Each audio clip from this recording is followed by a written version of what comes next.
दोस्तों नमस्कार। आज हम एक ऐसे विषय पर बात करने जा रहे हैं जिसे आज का युवा उस विषय को सुनना सबसे ज़्यादा पसंद करता है। आज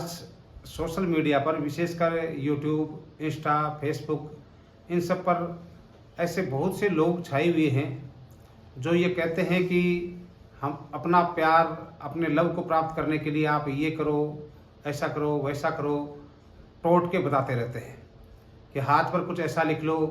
पैर पर कुछ ऐसा लिख लो, या नींबू काट करके फेंक दो, या ऐसा कर दो। ये सब चीज़ें जो है आज के इस वीडियो में मैं शामिल करने जा रहा हूँ। मेरा मानना है दोस्तों कि लव मैरिज अथवा अरेंज मैरिज, प्रेम विवाह है अथवा अपनी जो घरेलू शादी होती है, उन दोनों में थोड़ा सा अंतर होता है। और वो अंतर ये है कि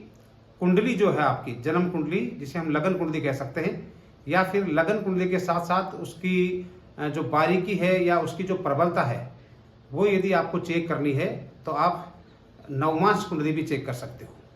नवमांश कुंडली में आपको बहुत अच्छी तरीके से ये पता चल जाएगा कि आपका कौन सा ग्रह है, कौन से खाने से, कौन से भाव से बोल रहा है, कौन से भाव के फल दे रहा है। ये नवमांश कुंडली से ज़्यादा क्लियर हो जाएगी स्थिति। तो मेरा मानना तो ये है कि जब भी ये प्रेम विवाह की या लव मैरिज की अथवा अरेंज मैरिज की बात आती है और युवा अपने प्यार को प्राप्त करने के लिए तरह तरह के हथकंडे अपनाते हैं, तरह तरह के टोटके करते हैं, उन सब में खर्चा करने के बजाय एक योग्य ज्योतिषी को या योग्य किसी पंडित को जो है अपनी लगन कुंडली या अपनी कुंडली भेज करके उसका विश्लेषण करवा लेना चाहिए। क्योंकि प्रेम विवाह के योग कब होते हैं, हम ये मान के चलते हैं, हमारे जो शास्त्र है, हमारी जो ज्योतिष है, वो सारे जो ज्योतिष है वो सब कुंडली के जो पंचम भाव है, उस पंचम भाव को प्रेम का भाव मानती है, और सप्तम जो भाव है उसको साझेदारी, पार्टनरशिप या विवाह का भाव मानती है, और 11वां भाव होता है इच्छा पूर्ति का भाव। कुंडली में 3 भाव जो विशेषकर है, पंचम भाव, सप्तम भाव और एकादश भाव। ये जो तीनों भाव है, इन तीनों भावों का आपस में जो सामंजस्य होता है या इनके जो स्वामी होते हैं, इनके जो अधिपति होते हैं, उन सब का अगर सामंजस्य होता है, कोई तारतम्य होता है या कोई उनमें संबंध बनता है, रिलेशन बनता है, तो प्रेम विवाह हो सकता है। एक जैसे लगन है, लगन पर सारा प्रभाव आके पड़ता है, क्योंकि लगन एक ऐसी लगन ही तो उस व्यक्ति को बताती है कि ये व्यक्ति क्या है, इसको क्या फल जिंदगी में मिलने वाला है, ये सारा लगन ही तो बताता है। तो लगन का पंचम से संबंध हो जाए, पंचम और सप्तम का आपस में संबंध हो जाए, या पंचम, सप्तम और एकादश का संबंध हो जाए, या लगन, पंचम, सप्तम और एकादश का संबंध हो जाए, इन चारों का संबंध हो जाए, या तो जैसे पंचम का ग्रह जो अधिपति ग्रह है पंचमेश, वो सप्तम में जाके बैठ जाए, या सप्तमेश पंचम में आके बैठ जाए, या इन दोनों की युति कुंडली के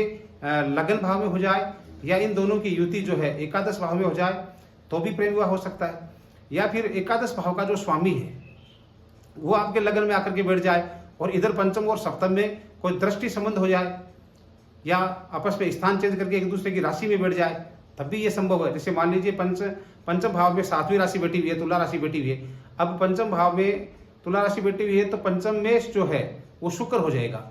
और वो शुक्र जो है सप्तम भाव में बैठी हुई जो राशि है उसके मालिक के साथ में जाके कहीं भी बैठ जाए, या सप्तम भाव में ही जाकर के बैठ जाए, या वो पंचम भाव का स्वामी शुक्र जो है वो जाकर के आपके एकादश भाव में बैठ जाए या लगन में बैठ जाए। तो इस प्रकार से जो है इनमें कोई दृष्टि संबंध हो जाए, या फिर आपस में स्थान चेंज करके एक दूसरे के साथ बैठ जाए, तो आपका प्रेम विवाह हो सकता है। अब क्या होता है, जैसे हम देखते हैं कि प्रेम तो कई लोगों को आता है पर वो विवाह तक नहीं पहुंचता है, और कई लोगों का जो है वो विवाह तक पहुंचता नहीं है, कई लोग जो है विवाह तक उस प्रेम को पहुंचा देते हैं। तो इसके लिए भी कुंडली ही दिखानी चाहिए, क्योंकि कुंडली में क्या है, पंचमेश पर जो दृष्टि हो रही है, पंचमेश अथवा सप्तमेश पर या पंचम भाव में अथवा सप्तम भाव पर, यदि कुंडली में कहीं से भी शुभ ग्रहों की दृष्टि पड़ रही है, शुभ ग्रहों के मतलब जैसे आपके चंद्रमा की दृष्टि, शुक्र की दृष्टि, बृहस्पति की दृष्टि, इन बुध ग्रह की दृष्टि, इन ग्रहों की दृष्टि पड़ रही है, कोई सी भी दृष्टि, एक चरण, द्विचरण, त्रिचरण या 4 चरण दृष्टि या संपूर्ण दृष्टि जो भी है वो पड़ती रहती है, तो आप मान के चलो कि वो आपका जो है प्रेम वो शादी में कन्वर्ट हो जाएगा। और यदि पंचम भाव के ऊपर या सप्तम भाव के ऊपर क्रूर ग्रहों की दृष्टि पड़ रही है, जैसे मंगल की, सूर्य की, शनि अथवा राहु केतु की, तो जो है वो आपका प्रेम तो रहेगा उस व्यक्ति से, लेकिन वो शादी में कन्वर्ट नहीं हो पाएगा। क्योंकि शादी में कन्वर्ट होने के लिए शुभ ग्रहों की दृष्टि जरूरी है। अब उसके लिए जो बाधक ग्रह हैं, अगर आप उन बाधक ग्रहों का कोई निवारण करें, बाधक ग्रह जो होते हैं वो बाधक और बाद के जो ग्रह होते हैं वो कुंडली देख करके बताए जा सकते हैं, क्योंकि सभी कुंडलियों में एक ही प्रकार के बाधक ग्रह नहीं होते। आप मानो कि भाई जैसे किसी की राशि मान लीजिए वृषभ राशि है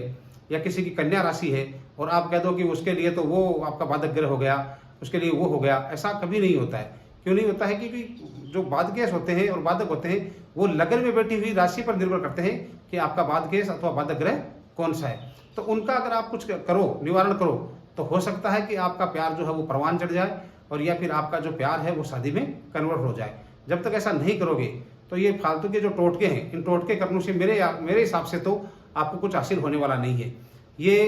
हो सकता है कि किसी का तकदीर ऐसा किस्मत साथ दे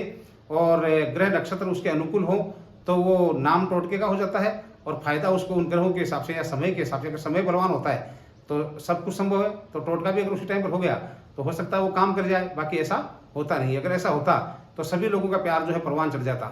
तो निश्चित रूप से लव मैरिज अथवा अरेंज मैरिज की जब बात आती है तो आपको अगर शादी करनी है तो आपको अपनी कुंडली का विश्लेषण किसी योग्य पंडित से या ज्योतिषी से या किसी गुरु से आपको ये करवा लेना चाहिए। अगर आप में गुरु आपको ये कह देता है कि भाई आपका जो प्रेम है वो शादी में कन्वर्ट हो जाएगा, शादी तक आपका प्रेम चला जाएगा, आप ऐसा करो, तो निश्चित रूप से किसी ग्रह को नक्षत्र की अगर वो कोई रेमेडी करवाते हैं तो वो करने से अगर होता है तो द बेस्ट, अगर नहीं होता है तो जो है उसकी उम्मीद आप छोड़ दो। आगे से फिर मिलेंगे अगले किसी अच्छी जानकारी के लिए और विशेषकर युवाओं के लिए। जय हिंद, जय भारत।